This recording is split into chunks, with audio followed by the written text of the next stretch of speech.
Chris, thanks for coming. And as I think we've done in the past, just wanted to give kind of a basic update on what a tremendous Wawa Welcome America the city was able to host on, of course, July 4th, 2014, about 10 days or so ago. A lot of things have happened in between. I think normally we might usually do the update a little closer to the event, but you know we've had some challenges here in the city the past week, 10 days. So let me talk about all the great things that happened. One fantastic event put on by Wawa Welcome America, which is led by Desiree Peterkin-Bell, our city representative, but she's also executive director for Wawa Welcome America. A number of great events leading up to July 4th, Wawa Hoagie Day, Go Forth and Learn series, free movie nights, the inaugural Liberty Block Party with New Edition out on Chestnut Street, and of course the Pops on Independence, which because of weather unfortunately had to be relocated to the Kimmel Center, and again thank the Kimmel Center for their immediate response, and the concert itself was great. Let me give you some numbers. Liberty Block Party, there were 20,000 plus people out for the Liberty Block Party during the course of the day, and New Edition took the town by storm. I was out with them and received my own personal bottle of Bobby Brown's brand new barbecue sauce. Free movie night, 6,000 plus people out for that. Go Forth and Learn series, which involves a lot of kids and young people, 1,800 plus folks out for that. Wawa Hoagie Day, if you did not get a hoagie that day, I don't know where you were, 18,000 people received free hoagies on Wawa Hoagie Day. On July 4th, the morning itself, slightly rainy. We did not get, at least in the morning, the all clear from AccuWeather on that, but it did actually stop raining at some point. 60,000 people in the historic district for that event, and of course the Party on the Parkway crowd numbered about 1 million people through the course of the day, the concert and the fireworks. We were most excited, of course, to be the host with Vice President Joe Biden, who changed his schedule to stay and march the entire length of the parade. Always a lot of fun out on a parade route with Vice President Biden. He is incredible. The parade was covered, of course, by ABC's Good Morning America and the History Channel. Preliminary media highlights. Social media, more than 112,000 tweets about the concert, ranked in top 10 for most tweeted about TV series or specials or series for the week. 2.6 million impressions on Facebook. All media impressions, which are still being collected, were approximately 1.2 billion over the lead up to the festival, the day of, and the week following. We expect that number will probably grow as more and more data is collected. The preliminary value of all those impressions is estimated to be close to $1 million, not including the concert broadcasts, and we're still awaiting values on that.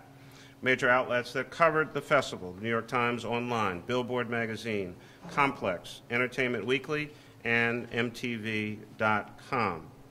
VH1 had an estimated 3.4 million viewers for the concert, and it was also live streamed online. 6ABC reached over 200,000 households. It's not just 200,000 people, it's 200,000 households, and of course many households have a number of folks in them.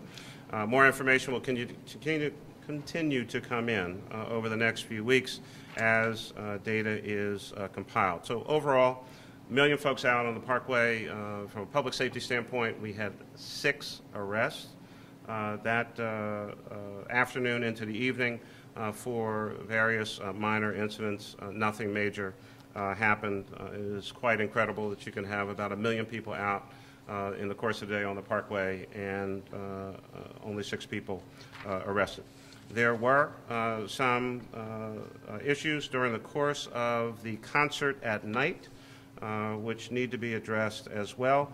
Those involve some of the artists, and as I mentioned, I guess in an interview about a week or so ago, I said that we would review all the activities at the concert and literally go artist by artist I've had an opportunity, and a number of us have had an opportunity to see and hear tape from the various performances. I've listened to them over the course of the weekend. I've met with and or talked to, and Desiree has been the primary person on this, dealing with artist-related issues, as well as sponsors, broadcasters, and everyone else.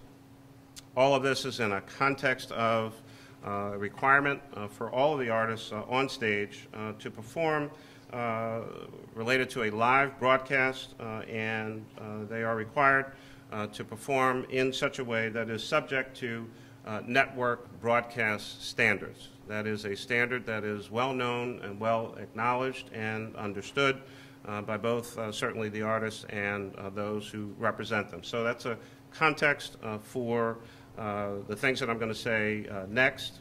Again, artist performances are subject to network standards and practices for live broadcasts. So I'll take these in the order in which folks appeared on the stage. I was at the concert, as all of you know, since it was broadcast, and I did a series of interviews. So first and foremost, Marlon Wayans clearly used inappropriate language on the stage. I heard it myself and registered a variety of complaints. There's no question about that. I do not know what may have actually been broadcast or not, but I was at the concert and heard that.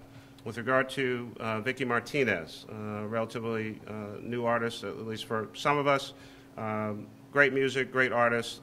She said one inappropriate word 2 times within a 5-second span, and it did not get caught, and so I think that did actually go out over broadcast. It was one word 2 times in a 5-second span, and nothing else happened. With regard to the Roots, there's been a lot of discussion about this. I've listened to their performances. The Roots, and specifically Tariq Trotter, also known as Black Thought, did not curse at all or use any inappropriate language during the course of the Roots performances. At the same time, I know, because I've seen the feeds, I know that there were a couple blackouts during those performances, and I think in that regard, 6ABC erred on the side of caution, knowing the actual lyrics of the songs, but I can assure you that Tariq self-adjusted in terms of what he actually said versus what the printed or public lyrics may indicate. But I have listened to this performance in particular a number of times, and so we need to be very, very clear that the Roots, Philadelphia's own, and our own house band, recognized nationally and internationally, did not do anything wrong in terms of their performance. I understand what happened and why, and in an abundance of caution, it does appear that there were a couple blackouts with regard to the Roots performance, but in reality, they did not say any curse words or use any inappropriate language, and that's what happened there. Aloe Black did not curse. He used apparently one phrase that potentially could have been offensive to some, but there were no curses.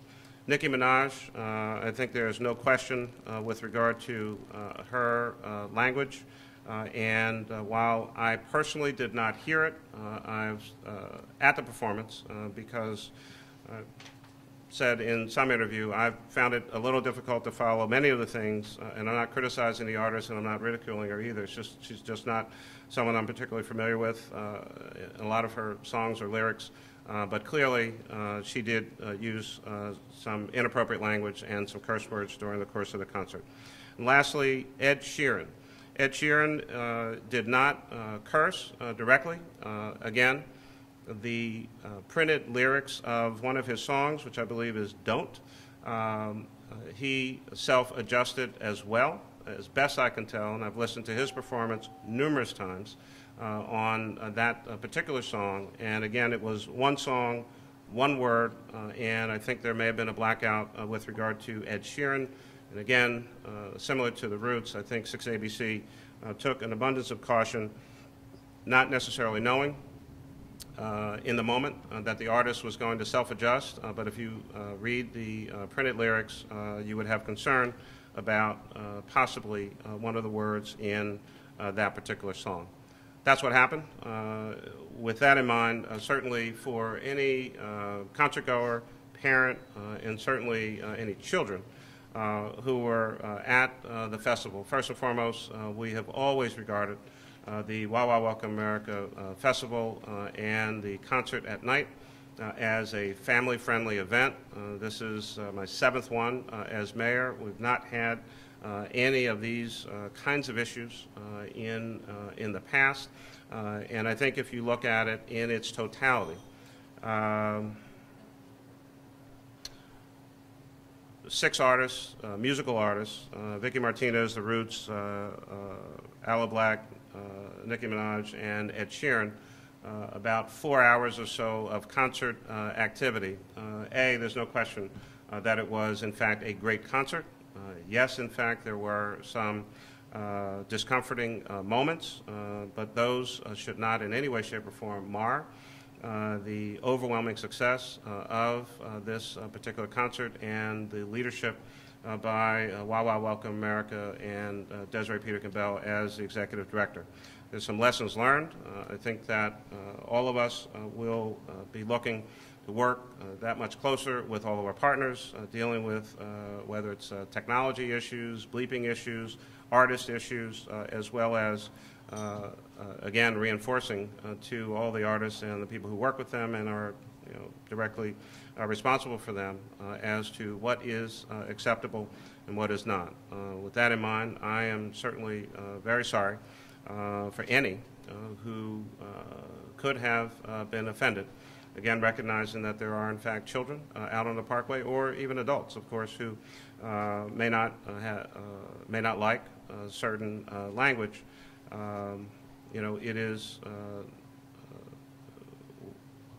It is our goal to put on a great concert, a great festival, something that is really, really a whole lot of fun, a lot of excitement, but folks should not have to worry about the language from the artists. And in those instances, specifically with regard to the Roots and Ed Sheeran, again, I want to emphasize they did not use any inappropriate language in their actual performance, but there may have been an overabundance of caution with regard to what might have been said versus what was actually said. With that in mind, on this particular issue, I'd be glad to try to answer any questions that you might have. Mayor, just so we're clear, what you're saying is that, at least from the television viewer standpoint, that the abundance to the side of caution by Channel 6 gave the impression that there were more profanities than there actually were. Is that the overall point? For a couple of the artists, there's no question. So if you saw it on TV, and again, I recognize clearly, having been at the concert, sometimes, as strange as this may sound, sometimes if you're at a concert with the music at the level that it is, you may or may not hear certain things. If you're at home watching it, of course, with technology and the filters and a much cleaner, if you will, signal, you might actually hear some things that folks at the concert would not have heard. But if, in the case of the Roots or even Aloe Black or let me take the Roots and Ed Sheeran. If you knew the lyrics, or if you had a lyric sheet, and you're the person responsible for either pushing a button or blacking out or whatever the case may be, I think, based on our conversations with 6ABC, you're anticipating that that's what the person is going to say. In reality, they didn't, but if you're the person responsible for that, I think you're probably not willing to take that chance because you don't know. If you are watching TV and all of a sudden, I mean, it's not that there was a new shot of the parkway or the crowd, but the screen literally goes blank. or blue with the 6 ABC logo, you might think that something really bad or outrageous has happened. You don't know because you didn't see it or hear it. But it is unusual, certainly for a screen to just suddenly go blank. And again, I think 6ABC was trying to be extraordinarily cautious, especially given what had happened fairly early in the show. We talked about that, and I think we have a pathway forward to deal with that in the future. Is there any recourse here, Mayor, for the most egregious offenders? Did they sign an agreement with the city saying this was the type of performance when you go back to the promoter, or not really? Is it? I mean, we will deal with this in a variety of different ways. I mean, obviously, at the one end, I mean, it's just you just don't invite the person back. You can't put the toothpaste back in the tube. I mean, they said what they said. That was 10 days ago. There's been a concert, and a whole lot of things have happened since then. I think there are a lot of lessons learned here, and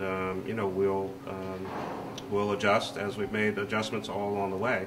But as I said, we've really not had to deal with something like this in the past. It was just an unusual circumstance, and I think everyone, from a broadcast standpoint, was pretty early on in the concert was that much more maybe nervous and cautious as compared to some things, as compared to nothing happening in the past. So once it happens, I think everybody's antenna are up that much more. Could I follow up on that? Can we based on your answer, is it safe to assume that Nicki Minaj and Marlon Wayans would not be invited back? So, as strange as you may think this is, I don't actually pick the artists. You do have some say in it. I do, and we work with our team. I'm not going to make. I'm not going to get into predictions a year out as to who we're going to have, but we are quite well aware of significant breaches, I'll call it, in the standards and practices for live network broadcasts, and that will certainly be heavily taken into consideration, not only with regard to those artists, but other artists that may be approached in the future. Is there any retroactive handling of Nicki Minaj and the other artists, as far as they're breaching the standards? Is there anything you're going to do, aside from not inviting them back in the future possibly? Does the contract, is there anything that you can do at this point? I mean, we're looking at all of our options. I mean, again, I think we have to try to put this in a certain context. And again, as best I can tell from reviewing a lot of video, the Nicki Minaj breach, if you will, was in one song. I think she did 4. And it's hard to keep track of some of the stuff with Marlon. But 4.5 hours of concert and fireworks, I mean, it was a great time out on the Parkway. These are unfortunate incidents that, there's no excuse for. We'll continue to evaluate what else, we can possibly do with what has happened. But obviously, a lot more of this is really about, the future and moving forward. Which song was that? Sorry, for Nicki Minaj?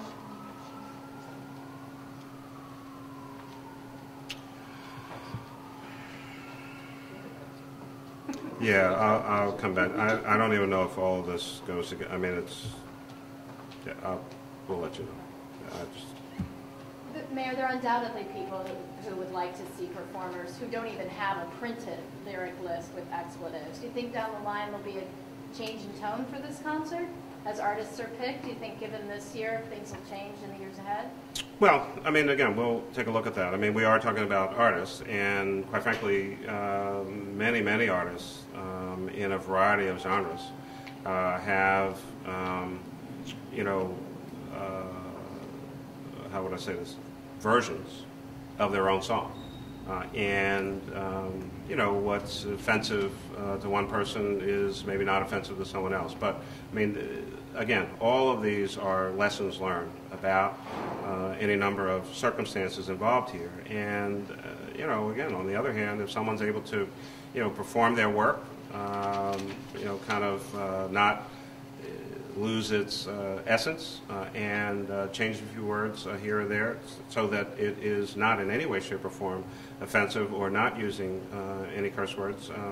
You know, I mean, it seems to me that that's a mindful artist and someone who's really paying attention to their work, their focus on the audience. And again, I mean, I think with regard, specifically now, with regard to the roots, being from Philadelphia, having family in Philadelphia, I mean, you know, I mean, I've gotten to know both Tariq Trotter and Amir Thompson pretty well over the years. I've had, you know, professional conversations, I've had personal conversations.